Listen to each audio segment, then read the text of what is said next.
Saudi আরবের এক অন্ধ হাফেজ, তাকে ডেকে প্রশ্ন করা হলো, আল্লাহ তোমাকে চোখ দেয় নাই, তুমি না দেখে আল্লাহর এই কোরআন মুখস্থ করেছ, তুমি বলো আল্লাহ যদি তোমাকে চোখ দে তুমি সর্বপ্রথম কি দেখবে?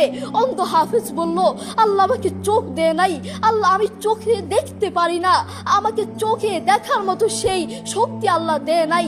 আমাকে যদি আল্লাহ চোখ ফিরিয়ে দে, আমি আল্লাহর কসম করে বলতে পারবো আমি আমার মাকে দেখবো না, আমার কলিজার টুকরো সন্তান আছে আমি সন্তানকে দেখবো না, আমার ভাই আছে, আমার বন্ধু আছে, আমার প্রিয় মানুষ আছে, আমি তাদেরকে দেখবো না।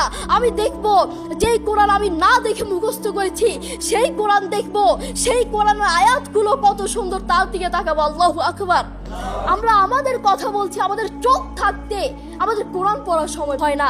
আপনি বলছেন আমি ব্যবসা করি, সময় পাই না, কোরআন কোত্থেকে পড়বো? ব্যবসা করি, কোরআন পড়ার সময় পাই না। আমি দোকান করি, দোকানে অনেক কাজ থাকে, বিশ্বাস করুন আমি অনেক ব্যস্ত মানুষ, এজন্য কোরআন পড়ার টাইম পাই না, কোরআন পড়ার সময় পাই না। প্রিয় ভাই, আমি আপনাকে বলতে চাই, আপনাকে সময় কে দিয়েছে? আপনাকে সময় কে দিয়েছে? যেই আল্লাহ আপনাকে সময় দিয়েছে সেই আল্লাহর জন্য আপনি কোরআন পড়তে পারেন না। আপনার চেনা ফলমান আসমানের নিচে জমিনের উপর আরেকটাও হতে পারে না। কথা বলেন ঠিক কিনা? দেখবেন মাথায় যত টেনশন থাকুক না কেন সব চলে যাবে।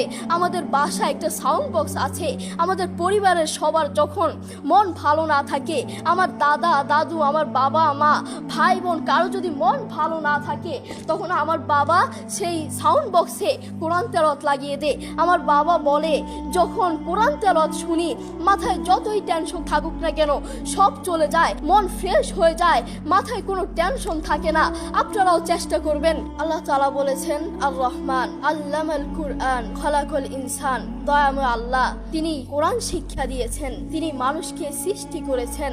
আপনি দেখুন বর্তমান পৃথিবীতে যিনি কোরআন নিয়ে প্রতিবাদ করেছেন, আল্লাহু আকবার, যিনি বর্তমান এই পৃথিবীর বুকে কোরআনের সৌন্দর্য তুলে ধরেছেন, কোরআন যে ভুল নয় তা প্রমাণ করেছেন, তিনি হচ্ছে ডাক্তার জাকির নায়েক হাফিজাহুল্লাহ। তিনি কোরআনের মর্যাদা তুলে ধরেছেন, কোরআন যে ভুল নয় তা প্রমাণ করে দিয়েছেন। এই পৃথিবীর বুকে আপনি দেখবেন পৃথিবীর বহু মানুষ চোখে দেখে না, পৃথিবীর বহু মানুষ কথা বলতে পারে না, পৃথিবীর বহু মানুষ হাঁটতে পারে না, পৃথিবীর বহু মানুষ কানে শুনে না, তবু আল্লাহু আকবার যারা অন্ধ দেখবেন তারা চোখে দেখে না কিন্তু শুনে শুনে এই কোরআন মুখস্থ করে, যারা কানে শুনে না তারাও এই কোরআন মুখস্থ করে, যারা কথা বলতে পারে না তারাও আল্লাহু আকবার দেখবেন এই কোরআন মুখস্থ করে। আমার বাবার একটি মাদ্রাসা আছে, নাম হচ্ছে আল হিদায়াত প্রতিবন্ধী মাদ্রাসা, সেখানে বিভিন্ন প্রতিবন্ধীরা পড়ে। তো সেখানে যিনি প্রধান শিক্ষক, সেখানে যিনি প্রধান টিচার